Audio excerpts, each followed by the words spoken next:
नमस्कार दोस्तों, ओम श्री गणेशाय नमः। जय श्री हरि। आप सभी श्रोताओं को इंदिरा एकादशी की हार्दिक शुभकामनाएं। शास्त्रों में बार बार यह उल्लेख मिलता है कि भगवान अपने भक्तों के भाव के अनुसार ही स्वयं को प्रकट करते हैं। अगर कोई भक्त उन्हें बाल रूप में देखना चाहता है तो वे नन्हे शिशु बनकर उनकी गोद में खेलते हैं। अगर कोई उन्हें मित्र मानकर पुकारता है तो वे सखा बनकर उसके साथ हंसी खुशी लीलाएं करते हैं। और अगर कोई उन्हें सर्वेश्वर रूप में स्मरण करता है तो वे विराट स्वरूप में दर्शन दे देते हैं। और यही है भगवान की अनुपम करुणा और लीला में शक्ति। भक्त जैसा भाव रखता है भगवान वैसा ही रूप धारण करके उसके साथ लीलाएं करते हैं। प्रिय श्रोताओं, तो आइए आज इंदिरा एकादशी की पावन कथा का श्रवण करने से पहले हम सुनते हैं एक ऐसे ही भक्त की अद्भुत और प्रेरणादायक कथा जिसमें भगवान ने अपने भक्त के गहन भावों के अनुसार प्रकट होकर उसके साथ अद्भुत लीला की थी। एक बार की बात है, एक महान भक्त ब्राह्मण थे और वह मंदिर की पूजा बहुत शानदार ढंग से करना चाहते थे, लेकिन इतनी सेवा पूजा के लिए उनके पास समय तो था लेकिन धन नहीं था। अब एक दिन की बात है कि वह एक भागवत पाठ में बैठे हुए थे और उन्होंने सुना कि श्री कृष्ण तो मन के भीतर भी पूजे जा सकते हैं, जरूरी नहीं कि बाहर की सामग्रियों से मंदिर में बिठाकर ही उनकी पूजा की जाए। अब तो उन्होंने इस अवसर का खूब लाभ उठाया, क्योंकि एक तो वह बहुत दिनों से सोच रहे थे कि भगवान की पूजा मैं बहुत अच्छे ढंग से करना चाहता हूं, खूब धूमधाम से, तरह तरह की सामग्रियों से, महंगी महंगी वस्तुओं से। अब जब भागवत में उन्हें यह पता चला कि इन सभी सामग्रियों को मन से भी भगवान को अर्पित किया जा सकता है तो वे बड़े प्रसन्न हुए। उनकी इस समस्या का समाधान उन्हें मिल चुका था कि मानसिक पूजा करने से उनके पास जो धन का अभाव था वह भी पूरा हो जाएगा और उनकी जो इच्छा है श्री कृष्ण की धूमधाम से सेवा पूजा की वह भी पूरी हो जाएगी। अब वह समझ गए कि मन के भीतर मैं कान्हा की पूजा कर सकता हूं। तो वह गोदावरी नदी में स्नान करने के बाद एक पेड़ के नीचे एक दिन बैठे हुए थे और अपने मन में, देखिए वह कैसी कल्पना कर रहे हैं कि मन ही मन वो कल्पना कर रहे थे कि एक बहुत सुंदर उन्होंने सिंहासन बनाया है जिसमें खूब हीरे मोती जड़े हुए हैं और वह हीरे मोती जड़ा हुआ सिंहासन खूब दमक रहा था, चमक रहा था। अब उसी चमकते हुए बहुत सुंदर मूल्यवान सिंहासन पर उन ब्राह्मण ने मानसिक कल्पना करते हुए अपने कान्हा जी को विराजित किया और कान्हा जी को उन्होंने खूब महंगी पोशाक धारण कराई थी, एक से एक महंगे मणिमाणिक के जड़े हुए गहने आदि उन्हें धारण करवाए थे। अब वह ब्राह्मण देवता एक साथ ही तो इतनी सारी नदियों का जल लाकर अपने कान्हा का अभिषेक नहीं करा सकते थे, तो उन्होंने मन ही मन में गंगा जी, यमुना जी, गोदावरी, नर्मदा और कावेरी का स्मरण किया। इन सभी नदियों के जल का एक साथ वो मानसिक अभिषेक करने लगे। फिर अभिषेक करने के बाद खूब तरह तरह के ताजे सुंदर सुंदर रंग बिरंगे फूलों से उनका श्रृंगार करने लगे और उन्हीं सुंदर सुंदर फूलों से उन्होंने अपने कान्हा के लिए माला बनाई और माला के साथ उनके विग्रह का खूब श्रृंगार और पूजन भी साथ साथ चल रहा था। अब श्रृंगार अभिषेक करने के बाद में उन्हें स्मरण हुआ कि मेरे कान्हा तो बहुत देर से भूखे होंगे, क्यों ना आज उनके लिए तरह तरह का स्वादिष्ट व्यंजन पकाया जाए। और व्यंजन भी क्यों, 56 भोग आज तो मैं अपने कान्हा के लिए तैयार करूंगा। मेरे पास तो धन का भाव है ही नहीं। अब तो वह शुद्ध देसी घी में कान्हा के लिए भोग तैयार कर रहे थे। आज उनकी इच्छा हुई कि क्यों ना कान्हा को आज घी में भुने हुए मीठे चावल खिलाए जाए, तो वह उनके लिए मीठे चावल पका रहे थे जिसे परमान्ना कहा जाता है। अब वह भक्त ब्राह्मण यह देखना चाहते थे कि कहीं वह भोग गर्म ज्यादा तो नहीं है, क्योंकि परमन्ना का भोग ठंडा लगाया जाता है, गर्म नहीं लगाया जाता। अब यही देखने के लिए उन भक्त ब्राह्मण ने जैसे ही परमन्ना में अपनी उंगली डालकर चेक करना चाहा कि उनकी उंगली जल गई, क्योंकि वह गर्मा गर्म था। तब उनका ध्यान टूटा, क्योंकि वहां तो कुछ भी नहीं था, लेकिन वो जो मानसिक भाव में इतने डूबे हुए थे, अपनी सुध-बुध ऐसी खो बैठे थे कि उन्हें यह भी नहीं पता था कि यह सारा भाव वह मन से कर रहे हैं और मानसिक रूप से ही परमन्ना तैयार कर रहे हैं। लेकिन उनके भाव सच्चे थे और वह सच्चे मन से ही परमन्ना को यह चेक करना चाहते थे कि कहीं वह ज्यादा गर्म तो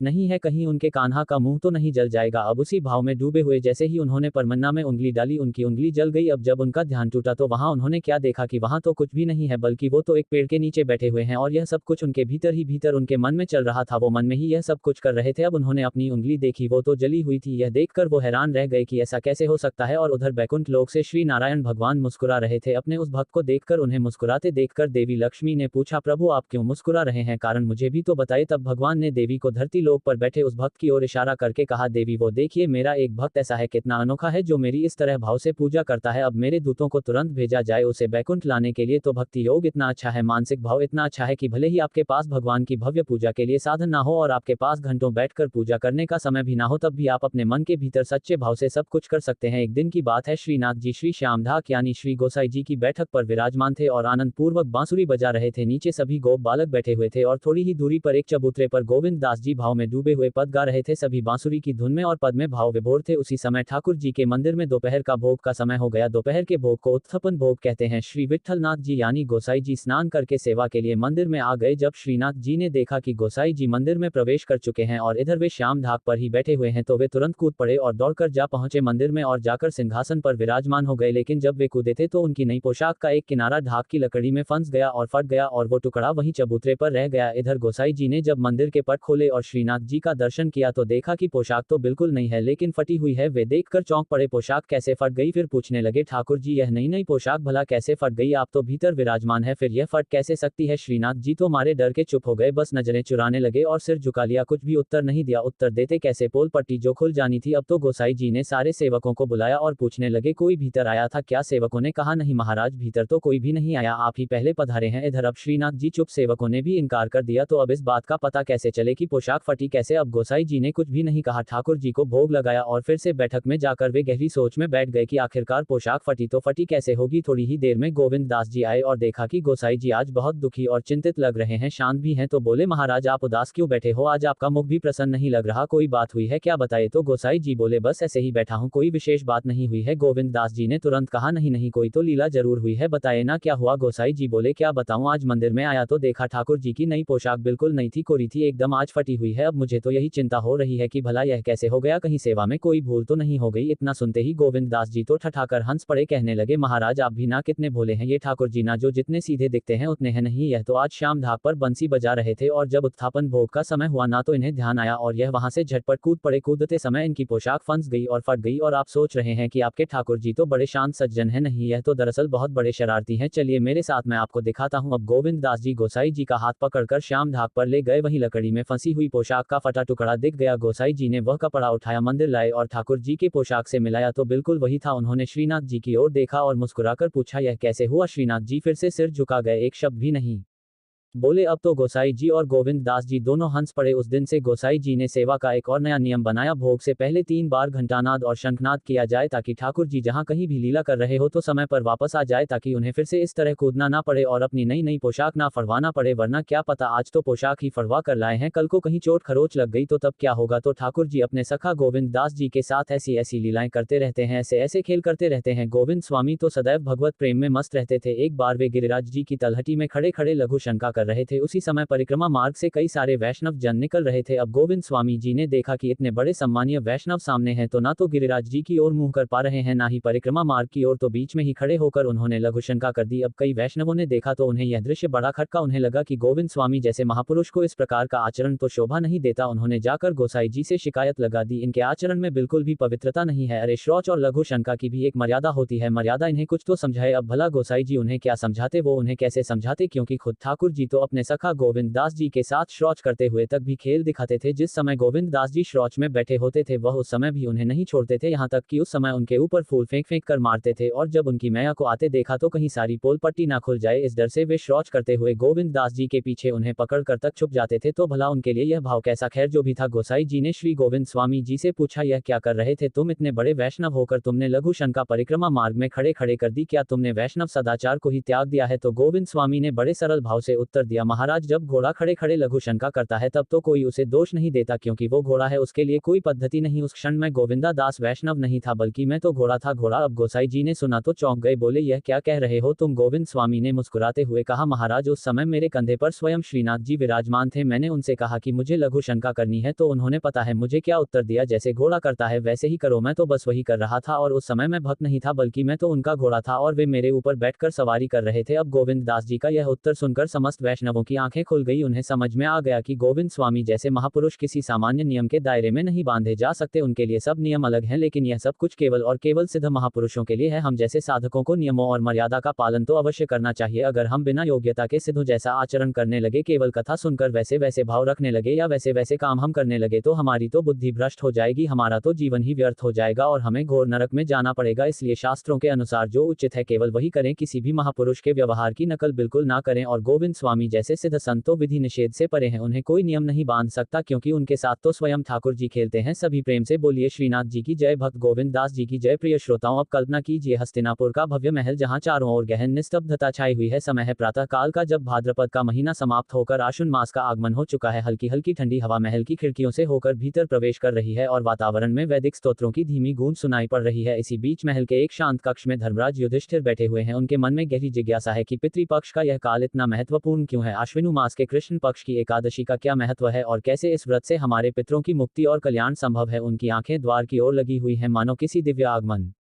की प्रतीक्षा कर रही हो और अचानक ही एक अलौकिक आभा से पूरा महल आलोकित हो उठता है। मंद मुस्कान और करुणा से भरे नेत्रों के साथ स्वयं द्वारकाधीश श्री कृष्ण वहां प्रकट होते हैं। युधिष्ठिर महाराज तुरंत उठ खड़े होते हैं, हाथ जोड़कर प्रभु को प्रणाम करते हैं और विनम्र भाव से कहते हैं, हे माधव, कृपा कर मुझे बताइए कि इस इंदिरा एकादशी का क्या महत्व है और इसके व्रत का पालन कैसे किया जाता है। तब श्री कृष्ण अपनी मधुर वाणी में धर्मराज की जिज्ञासाओं का समाधान करने लगते हैं और इंदिरा एकादशी की महिमा का विस्तृत वर्णन करते हैं। तब भगवान श्री कृष्ण कहते हैं, हे धर्मराज, अब ध्यानपूर्वक सुनो। इस पवित्र दिन को इंदिरा एकादशी कहा जाता है। इस दिन व्रत रखने से मनुष्य के पाप क्षमा हो जाते हैं और नरक में पड़े उसके पूर्वज मुक्ति पा जाते हैं। हे धर्मराज, जो केवल इंदिरा एकादशी के महत्व को जानता है उसे बलि के घोड़े की बलि देने के समान महान पुण्य प्राप्त होता है। सतयुग में इंद्रसेन नाम का एक राजा था जो इतना बलवान था कि उसने अपने सभी शत्रुओं को परास्त कर दिया था। उसके साम्राज्य का नाम महिष्मतिपुरी था। अपनी प्रजा का भरण पोषण करने के कारण वह प्रतापी और परम धर्मपरायण राजा इंद्रसेन स्वर्ण, अन्न, पुत्र और पौत्रों से समृद्ध था। भगवान श्री विष्णु में उसकी गहरी भक्ति और श्रद्धा भी थी और उसे हर समय मेरा नाम गोविंद गोविंद स्मरण करना बहुत पसंद था। इसलिए राजा इंद्रसेन ने जानबूझकर स्वयं को पवित्र आध्यात्मिक जीवन के लिए समर्पित कर दिया और परम सत्य के चिंतन में बहुत समय लगाया। एक दिन आदर्श वक्ता श्री नारद मुनि राजा इंद्रसेन की सभा में प्रसन्नता और शांति से अध्यक्षता करते हुए उतरते हुए दिखाई दिए। देवर्षि नारद आकाश से उतरे, शंख के समान श्वेत और चंद्रमा चमेली के पुष्प और बिजली के समान चमकते हुए थे। उनका सिर लाल रंग के उलझे हुए बालों से ढका हुआ था। देवों के संत देवर्षि नारद का राजा ने अत्यंत आदरपूर्वक प्रसन्नता से स्वागत किया, उन्हें हाथ जोड़कर प्रणाम किया, महल के भीतर उनका भव्य स्वागत किया और उन्हें आरामदायक आसन प्रदान किया, उनके चरण पखारे और स्वागत वचन कहे। तब देवर्षि नारद ने उनसे पूछा, राजन, क्या आपके राज्य के सातों अंग समृद्ध हो रहे हैं? क्या सभी सातों अंग कुशल हैं? राजा, उसके मंत्रियों, उसके राजकोष, उसकी सेना, उसके मित्रों, ब्राह्मणों, उसके राज्य में किए जाने वाले यज्ञों और राजा की प्रजा की आवश्यकताओं का कल्याण, यह सब राजा के राज्य के सात अंग हैं। क्या आप परमपिता परमेश्वर श्री विष्णु की सेवा में अधिकाधिक समर्पित हैं? क्या आप अपनी व्यावसायिक जिम्मेदारियों को प्रभावी ढंग से निभाने के बारे में सोचने में ही व्यस्त रहते हैं? तब राजा ने उत्तर दिया, हे ऋषियों में श्रेष्ठ, आपकी कृपा से सब कुछ ठीक है। मेरे राज्य में आज के यज्ञ आपकी उपस्थिति मात्र से सफल हो रहे हैं। मुनिवर, कृपया मुझ पर दया करें और मुझे यह बताएं कि आप यहाँ क्यों पधारे हैं। तब देवताओं में सबसे बुद्धिमान देवर्षि नारद बोले, हे राजाओं में सिंह, मेरे अद्भुत वचन सुनो। जब मैं ब्रह्मलोक से यमलोक में उतरा और मुझे एक महान आसन दिया गया तो भगवान यमराज ने बहुत प्रसन्नता से मेरी प्रशंसा की। मैंने यमराज की सभा में आपके पिता को देखा और उनकी ईमानदारी और परम भगवान के प्रति सेवा की प्रशंसा की। अपनी तीव्र धार्मिकता के बावजूद उन्हें यमलोक जाने के लिए विवश होना पड़ा क्योंकि उन्होंने समय से पहले एकादशी का व्रत तोड़ दिया था। मेरे पास आपके पिता का एक संदेश है, इसी कारण मैं यहाँ पधारा हूँ। तुम्हारे पिता ने कहा है, राजा इंद्रसेन महिष्मति नगरी में रहते हैं, कृपया उन्हें बताएं कि मैं वर्तमान में अपने पिछले अनैतिक आचरण के कारण यमराज के लोक में रहता हूँ। हे पुत्र, कृपया आने वाली इंदिरा एकादशी का व्रत करो और खूब दान पुण्य करो ताकि मैं स्वर्ग जा सकूं। कृपया मेरे पुत्र को मेरा यह संदेश पहुंचा दो। तब देवर्षि नारद जी ने आगे कहा, हे राजन, मैं आपके पास केवल यही संदेश देने आया हूँ। यदि आप अपने पिता के कल्याण हेतु इंदिरा एकादशी का व्रत रखें तो यह आपके लिए लाभदायक होगा। तब राजा ने विनम्र होकर पूछा, है देवर्षि, कृपया करके आप मुझे एकादशी का व्रत करने की विधि बताएं। कृपया मुझे यह भी बताएं कि यह व्रत किस माह और किस दिन पड़ता है। तब देवर्षि नारद ने उत्तर दिया, हे राजन, कृपया सुनिए, मैं आपको इंदिरा एकादशी व्रत की पूरी विधि बता रहा हूँ। यह एकादशी आश्विन माह के सबसे अंधकार में 2 सप्ताहों में आती है। हे राजन, यदि तुम इस प्रकार इंद्रिय संयम से इंदिरा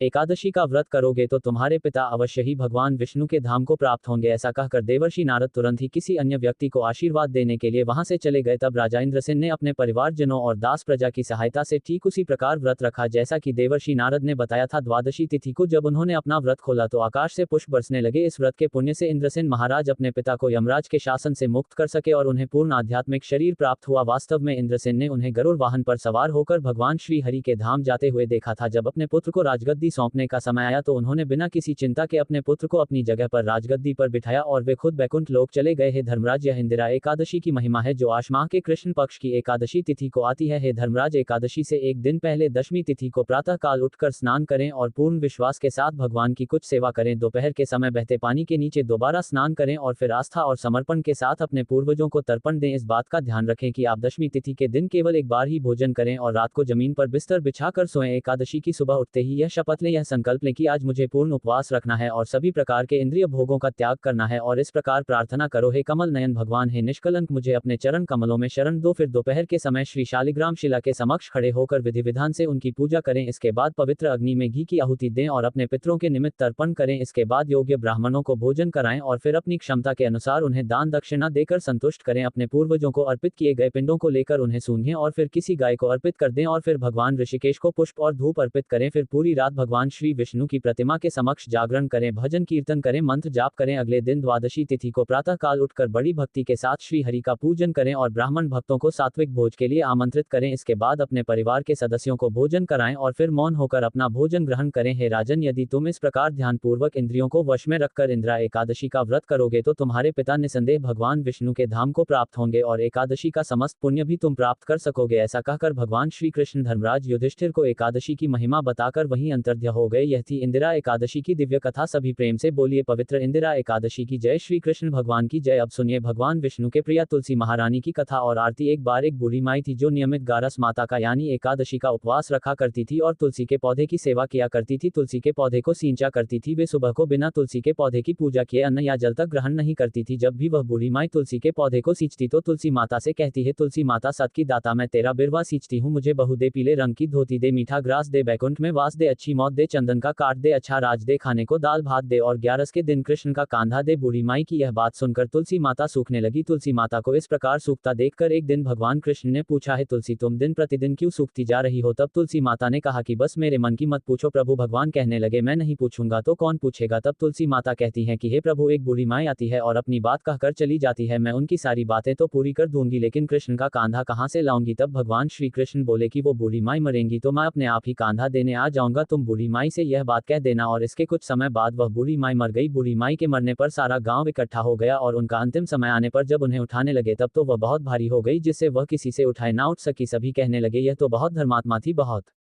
संस्कारी थी, खूब पूजा पाठ करती थी, कोई पाप तक इन्होंने नहीं किया, फिर यह इतनी भारी कैसे हो गई? तभी बूढ़े ब्राह्मण के भेष में वहां भगवान श्री कृष्ण आए और कहने लगे कि भीड़ कैसी है? तब गांव वाले बोले कि एक बूढ़ी माई मर गई है और आज एकादशी का दिन है, वो इतनी पापिन थी कि उसकी अर्थी उठाई नहीं उठ रही, यह तो बहुत भारी हो गई है। भगवान बोले कि मुझे इनके कान में कुछ कह लेने दो, फिर यह उठ जाएंगी। तब भगवान श्री कृष्ण बूढ़ी माई के पास गए और चुपके से उनके कान में कहा, है बूढ़ी माई, तू अपने मन की कर ले, पीताम्बर की धोती ले, मीठा मीठा ग्रास ले, बैकुंठ में वांस ले, चटक की चाल ले, चंदन का कांट ले, झालर की झकार ले, दाल भात को और श्री कृष्ण का कांधा ले। भगवान की सारी बातें सुनकर बूढ़ी माई तो हल्की हो गई और तब भगवान कृष्ण उन्हें अपने कांधे पर लेकर गए। इस प्रकार बूढ़ी माई को मुक्ति मिल गई और वह वैकुंठ लोक को चली गई है। तुलसी माते, जैसे आपने उन बूढ़ी माई को मुक्ति दी ऐसे ही सभी को मुक्ति देना। जैसे भगवान कृष्ण ने उन्हें कांधा दिया वैसे ही हम सबको भी देना। प्रेम से बोलिए श्री कृष्ण भगवान की जय। तुलसी माता की जय। तुलसी महारानी नमो नमो। हरि की बट रानी नमो नमो। तुलसी महारानी नमो नमो। धन तुलसी पूर्ण तप कीनो शालिग्राम बनी बट रानी नमो नमो। तुलसी महारानी नमो नमो। हर की बट रानी नमो नमो। जाके पत्र मंजरी श्री कोमल श्रीपति कमल चरण लपटानी नमो नमो। तुलसी महारानी नमो नमो। हरि की पटरानी नमो नमो। कौन महीने बोई रानी तुलसी, कौन महीने हुई हरियाली नमो नमो। तुलसी महारानी नमो नमो। हर की पटरानी नमो नमो। कौन महीने हुई तेरी पूजा, कौन महीने हुई पटरानी नमो नमो। तुलसी महारानी नमो नमो। आषाढ़ मास में बोई रानी तुलसी, सावन महीने हुई हरियाली नमो नमो। तुलसी महारानी नमो नमो। हरि की पटरानी नमो नमो। कार्तिक मास में हुई तेरी पूजा, मंगसर मास हुई पटरानी नमो नमो। तुलसी महारानी नमो नमो। हर की पटरानी नमो नमो। धूप दीप नैवेद्य आरती पुष्पन की वर्षा बरसानी नमो नमो। तुलसी महारानी नमो नमो। हर की पटरानी नमो नमो। 56 भोग 3600 व्यंजन बिन तुलसी हरि एक न मानी नमो नमो। तुलसी महारानी नमो नमो। हरि की पटरानी नमो नमो। जो तुलसी को सवेरे गाए श्री कृष्ण के दर्शन पाए नमो नमो। तुलसी महारानी नमो नमो। हर की पटरानी नमो नमो। जो तुलसी को दोपहर गाए खीर खांड का भोग लगाए नमो नमो। तुलसी महारानी नमो नमो। हरि की पटरानी नमो नमो। जो तुलसी को साँझ को गाए श्री कृष्ण की आरती उतारे नमो नमो। तुलसी महारानी नमो नमो। हरि की पटरानी नमो नमो। जो तुलसी को रात को गाए श्री कृष्ण के चरण दबाए नमो नमो। तुलसी महारानी नमो नमो। हरि की पटरानी नमो नमो। सब सखी मैं तेरो यश गावे भक्ति दान दी महारानी नमो नमो। तुलसी महारानी नमो नमो। हर की पटरानी नमो नमो। तुलसी महारानी नमो नमो। हर की पटरानी नमो नमो।